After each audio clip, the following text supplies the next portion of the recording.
Hello, my name is Rachel and I'm here today to do the autumn reading tag. I will link this in the description below, and I just thought it would be fun to tell you what I'm going to read in autumn, tell you some books I find scary and things like that. So yeah, let's get on with the video. Are there any books you plan on reading over the autumn season? Yes, there are. I'm going to do just like the normal books I'm planning on reading over autumn first. The first book that I am planning to read is quite Halloweeny, gothic-y, and it is Jane Eyre by Charlotte Bronte. Me and my mum are going to this event for the Manchester Literature Festival, and there's going to be some people there discussing this and the short story collection by Tracy Chevalier, or edited by her, called Reader, I Married Him. So we're going to talk on that, and that is in October, so we both wanted to reread Jane Eyre so that we were prepared. The next book I will be reading over the autumn season is Harry Potter and the Half-Blood Prince. I recently reread Harry Potter and the Order of the Phoenix and just loved it. I started rereading Harry Potter and the Philosopher's Stone because I had the illustrated guide, and then I was going to keep going, but the second illustrated guide is out on the 4th of October, so I was like, I'm just going to keep reading them when they come out illustrated. So I decided to jump to 5, 6 and 7 because I've not actually reread them a lot. So yeah, I'm planning to read the 6th one. And the final one out of that, like, books I just hope to read is Throne of Glass by Sarah J Maas. I think this is pretty well known. The 3 books I've just mentioned are pretty well known, so I'm not really going to talk about them. But yeah, I want to start getting my teeth into this series. So the next one is between 2 books. I will be reading Stephen King this season because I love Stephen King. Stephen King frightens the life out of me and I love him, so definitely reading a Stephen King book. However, it's between 2. There's either Gerald's Game or It. Now, Gerald's Game says, a game, a husband and wife game, Gerald's Game. But this time Jessie didn't want to play. Lying there spread-eagled and handcuffed to the bedstead while he'd loomed and drooled over her, she'd felt angry and humiliated. So she'd kicked out hard, aimed to hit him where it hurt, and now he was dead, a coronary on the floor. Leaving Jessie alone and helpless in a lakeside holiday cabin, miles from anywhere, no one to hear her screams, alone except for the voices in her head that had begun to chatter and argue and sneer. So really, really, really want to read this actually. I think this looks really, really good. However, this is generally decided as the most frightening of Stephen King's books, let's say. And I can't pluck up the courage to read it because I know there's a clown in it, and the clown is like the main person, bad guy thing in it. I'm scared of clowns. Stephen King scares me, so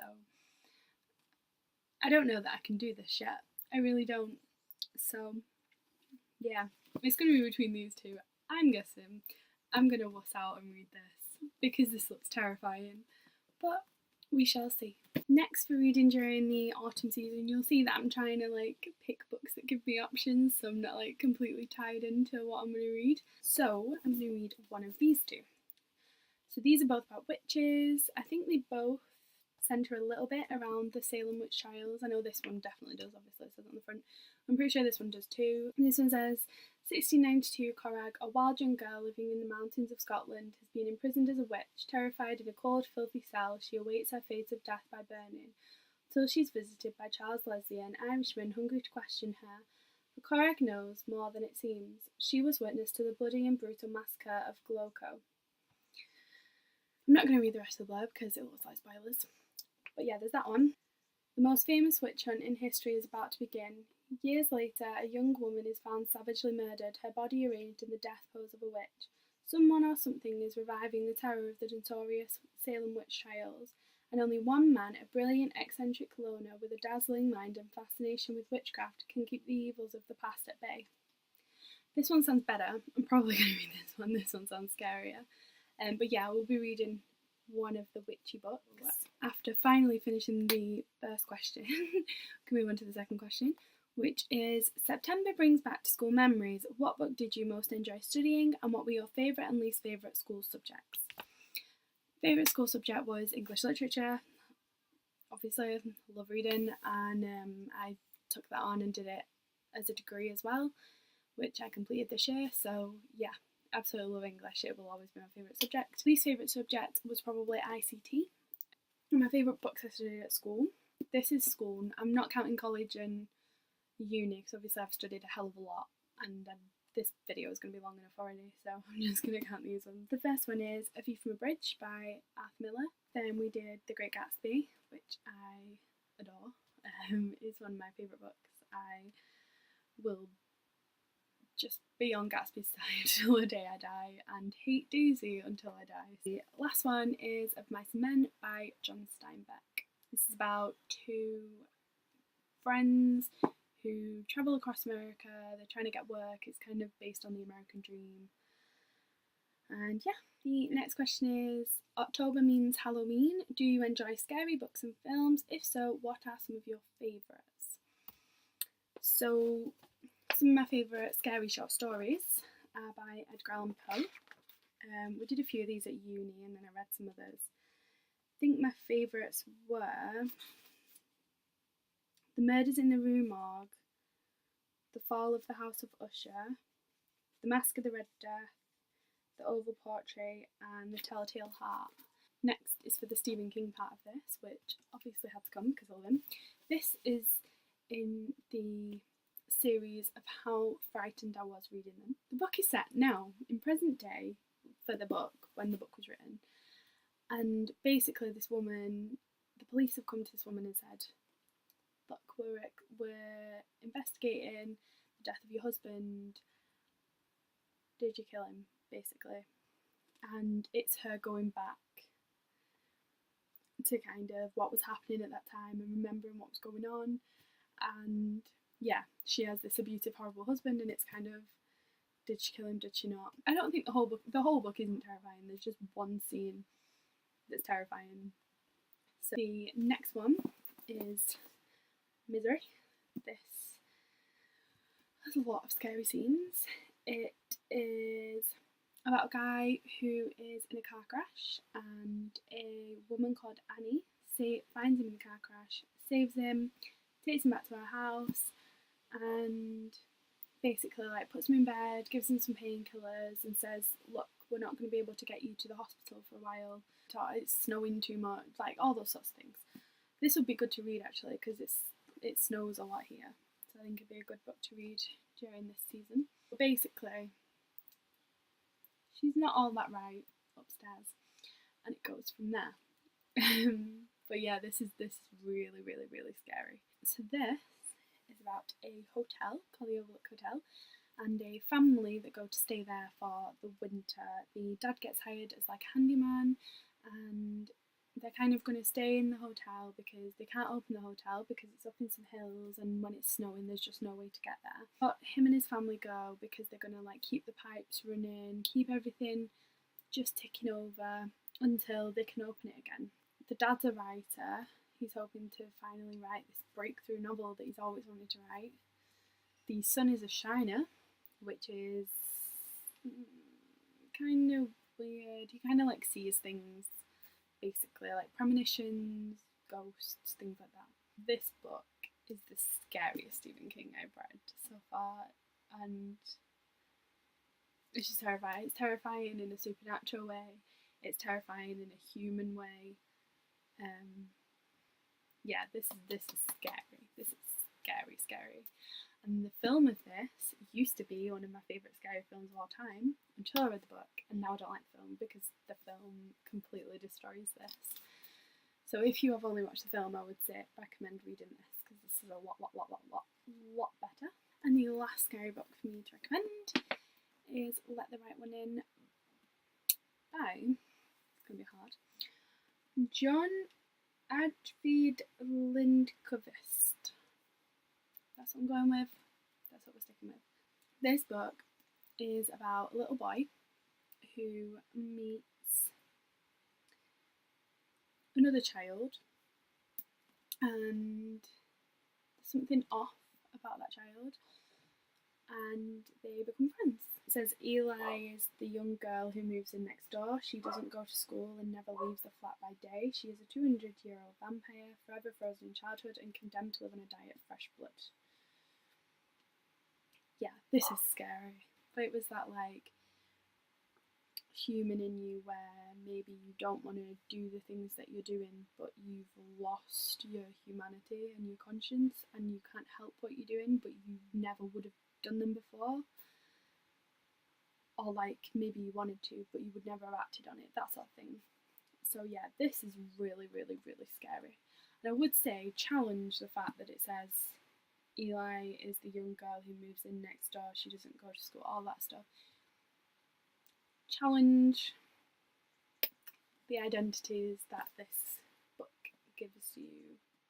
And the other part of that question was to name any scary films. I'm going to name scary films and scary TV shows because I don't get scared by films that much. American Horror Story 1, 2 and 4, especially 1, are terrifying. The next film is one of the scariest films I've ever seen in my entire life, and the rating is PG. What the hell? Coraline is so scary. Like, it's unbelievably scary. I can't believe it only gets PG. That is just insane to me. But yeah, this is a scary film for me. And the next one is season 4 of Buffy, episode 10, I think it is. Quite a big Buffy fan, that's why I'm like being a loser about knowing what episode it is. But it's the Hush Hush episode that has the gentleman in it. Yeah, them guys are scary.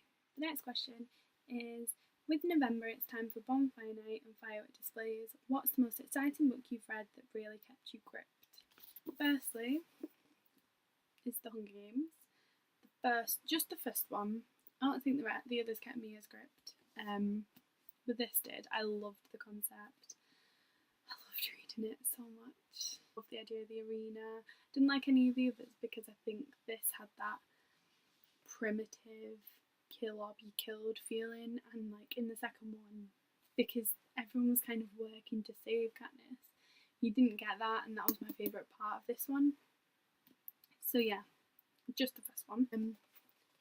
Most Robert Browning poetry, and specifically My Last Duchess, which is the main one, and Porphyria's Lover, definitely, that is one of my favourite poems of all time. And yeah, that definitely, those two keep me gripped no matter how many times I read them. And the last one is 19 Minutes by Jodi Picoult. This is a story, I'm just going to read the back because this is one of those books you do not want spoiled. So the back says, as a midwife, Lacey Horton brings lives into the world. She didn't expect her son to take them away. But that's what he did one March morning when he walked into his high school with guns instead of books and killed 10 people. Along with the rest of the shocked and grief-stricken town, Lacey is left wondering when her shy 17-year-old boy turned into a monster, and was it her fault?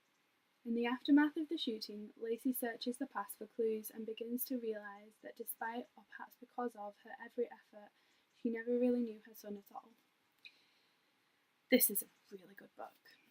I think it's very prevalent to kind of important issues within the world today. Obviously, it's about a shooting in an American school, which, since this was published in 2007, has probably gone up tenfold. It's just a really good story as well. There's a really good plot line there. So I really enjoyed this book, and I would definitely give it a read if you haven't already. The next question is, what book is your favourite cosy comfort read? Now, this one is specifically for this autumn time of year, and it is Northanger Abbey by Jane Austen. I like the story and stuff, but I think just what I really like is the way she mocks the tropes of the gothic genre and stuff like that. I think that's really, really good, and I think it's perfect for Halloween time. Probably going to be perfect if I've just read a Stephen King and I'm terrified out of my mind, and then I read this and I'm like, oh, it's fine. She takes the piss out of him because it's not even that scary, whatever. So yeah, I might try and read it and then read this and see if that helps at all. I don't think it will, but I can try. And then the next one is obvious, because why would it not be? Harry Potter. Harry Potter is the ultimate comfort read. It's one of my favourite books of all time. I would say the first one is my favourite in terms of like a cosy comfort read, just because it's like Hogwarts opening the doors again and welcoming you back. So yeah, I would say this one. I would say any of the first two definitely. Maybe the third, but I think it starts changing a little bit in the third. The tone starts to change with the stuff with his dad. So I recently reread Harry Potter and the Order of the Phoenix, and that was the same. That was like a comfy blanket as well, especially when they're first in Grimmauld Place and they're with Mrs. Weasley hunting stuff in the rooms, and yeah, I really, really like that. Next question is, curled up with a good book, what is your favourite drink of choice? It is the drink I've been drinking through this video. It is the drink I drink all the time, and it is Earl Grey tea.